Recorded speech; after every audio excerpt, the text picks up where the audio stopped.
Alright guys, so this is episode 3 of my Hearts in Atlantis review, and this one is based, and this one's going to be about the short story Blind Willie that appears after the first two novella-length stories.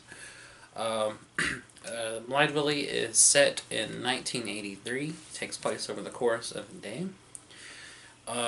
It's much shorter than the preceding first two stories, which are very long and take up the majority of the book. In my first episode, I talked about the first story, which was called Low Men in Yellow Coats, and it's a story of a boy named Bobby Garfield, and how he befriends a mysterious old man named Ted, who has these kind of strange, psychic and almost reality-bending powers. And the second story was the second episode, and it was the titular story, Hearts in Atlantis, about a guy who goes to college in the 60s, and how he befriends a girl named Carol Gerber, who he starts a romantic relationship with, and how the Vietnam War is going on, and how he kind of chooses to run away from everything while she chooses to become like a more and more radical protester of the war.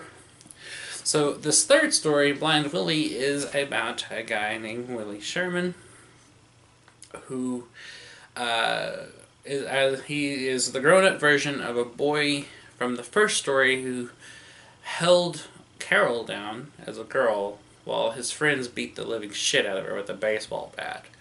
Since then, Willie has fought in the war. He even rescued another character from the first story who grew up and went to war as well, named Sully John. And he's grown up, he's become like a yuppie type. You know, he puts on a suit and everything, even though that's not actually what he does for a living. Since that day, Willie has grown into Bill, and Bill is a very, very repentant guy. He feels terrible for what he's done. Every single day he carries the guilt around with him of what he did in the 60s, and has never ceased to forgive himself for it. He's never ceased to move on from it, and it's kind of changed the entire way he lives his life. So in the story of Blind Willie, it starts with Bill waking up.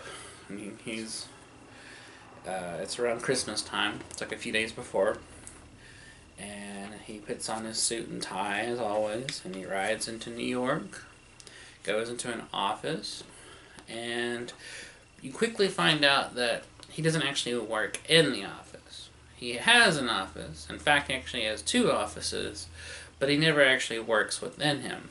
His real occupation is disguising himself as a blind man who begs on the street for change.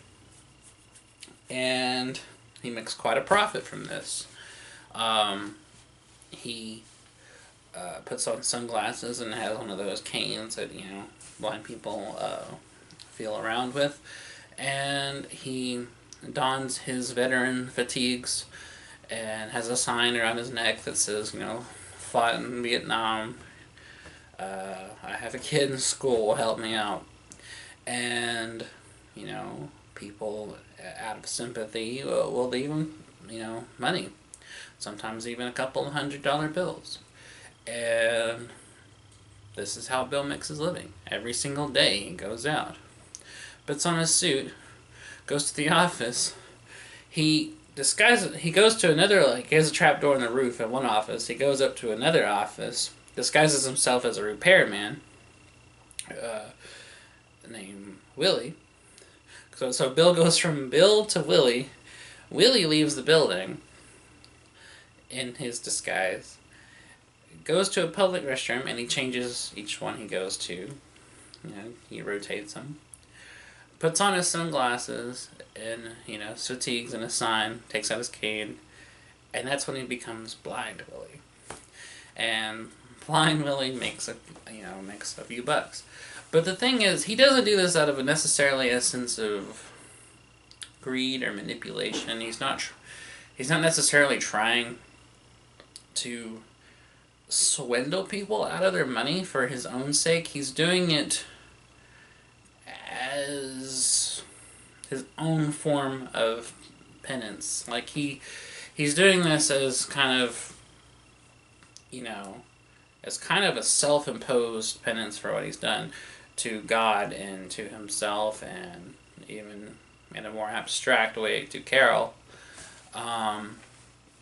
He does this, like I said, every day. He's done it in the last several years, and he thinks about all these things. And there's some kind of psychosomatic thing with him that at a certain time of day, like his vision actually does start to recede until he really can't see anything.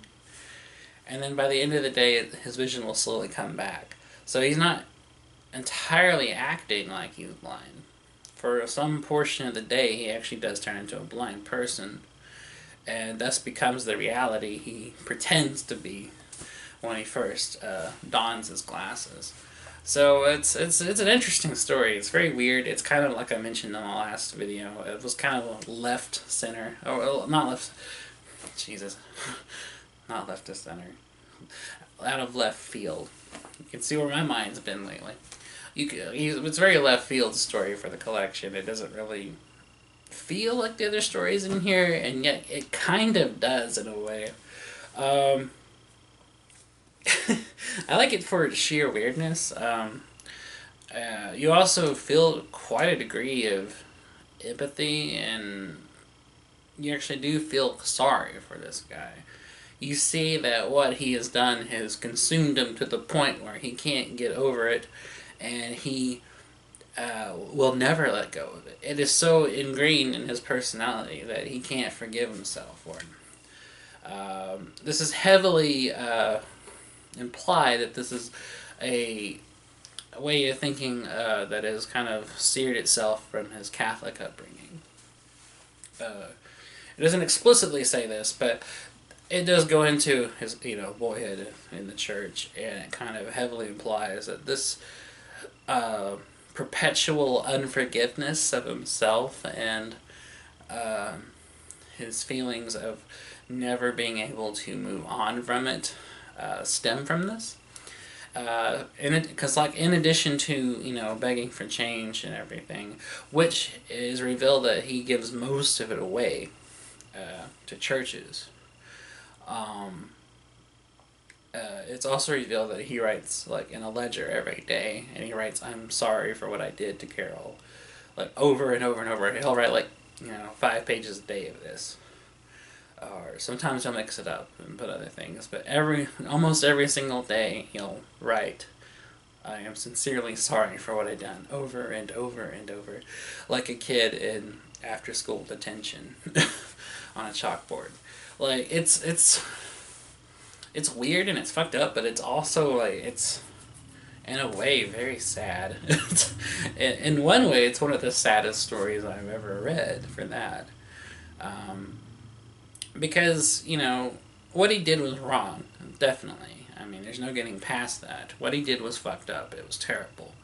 What he did to impress his friends by resorting to this barbaric behavior of holding an innocent girl down, while this really, really mean little bastard, works her with a baseball bat to the point of dislocating her shoulder. That is inexcusable. And I'm not going to for a second try to defend that, because it's indefensible. But you can choose to not be that way. You can choose to remove yourself from being that kind of person, move on, and proceed to be a better person, proceed to be a good person. One can choose to do this, and many people do. Lots of people change themselves, A lot of people choose to turn away from their past of wrongdoing and become better people who do good things and help people and forgive themselves. And while Willie has done, or Bill, whatever you want to call him, while Bill has turned to doing, for the most part, good things, even if, the doing so is a little underhanded in how he's lying to people. But his intentions are not to screw anyone over. His intentions are doing this as his kind of idiosyncratic penance. But anyway, point is, Bill in his own way has done this. He's turned from being like, the little shit that held Carol down to be beaten, to doing good things and donating to charity and turning to a spiritual place of repentance to God and trying to become more spiritual and trying to become a better person. He's done that part. But the thing holding him down is his lack of forgiveness for himself. And no one can forgive him. No one can make him forgive himself but him. And it goes on to talk about how he thinks about Carol a lot. He even has newspaper clippings, the same ones that Peter Riley would eventually have, and more so, at the end of Hearts in Atlantis. Only this time we find out that Carol had actually gotten more and more into this extreme movement, to the point where she risked her life to save people from a bomb going off in a building. What had happened was, in the 60s, early 70s, her group of radical protesters had put a bomb inside of a building. Their intention was to detonate it at 6 a.m. before anyone was there. However, the bomb kept not going off till the middle of the day, when it injured a lot of people and killed a few people. And it is written and is talked about in a newspaper clipping that Carol had risked life and limb to go inside the building to remove the bomb, but was carried off by security before she was able to, and the bomb detonated. And also, her radical movement ends in gunfire when another newspaper article that Willie has reveals that cops surrounded a house they were in, killed a bunch of people in the following, and the only two people that their bodies weren't found were the leader of the movement and Carol, implying that she either was just never found amidst all the carnage of all the dead people, or she had somehow slipped out and got away before she could die.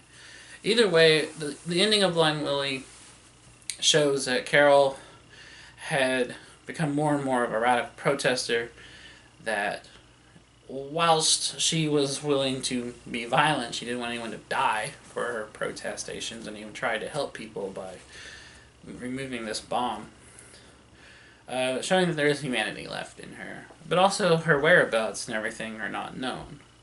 It ends on a very ambiguous note on that. And the story itself ends with Willie going back to his office, taking off his sunglasses, carrying his case full of money that he made that day, back to the office, and he takes off his Willie outfit, returns to Bill in his suit, leaves the office, and goes home. And his wife, has like a dinner party with some couples that they know, and they schmooze and do the yuppie thing, and it ends with him going to bed and getting ready to do it all over again the next day. So like I said, it's like a day in the life of Bill Sherman. Is what Blind Willie is about, and his unusual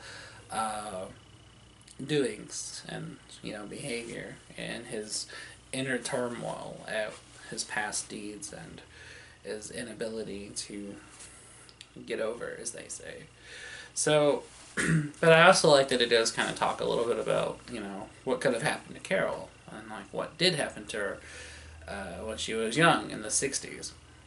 And I like that it showed that through these newspaper clippings that Willie kept, because he is just as obsessed with her as he is obsessed with his own guilt. I like that you kind of find out a little more about what happened to her when she was younger, and you find out what happened to her kind of as she kind of got more and more in this radical protest group that escalated to the point of violence and ended up wiping them out in a confrontation with cops. That is pretty gnarly, and And in a way, it's just about it's. Even though she's not a direct player in the story, she is just as important to the story.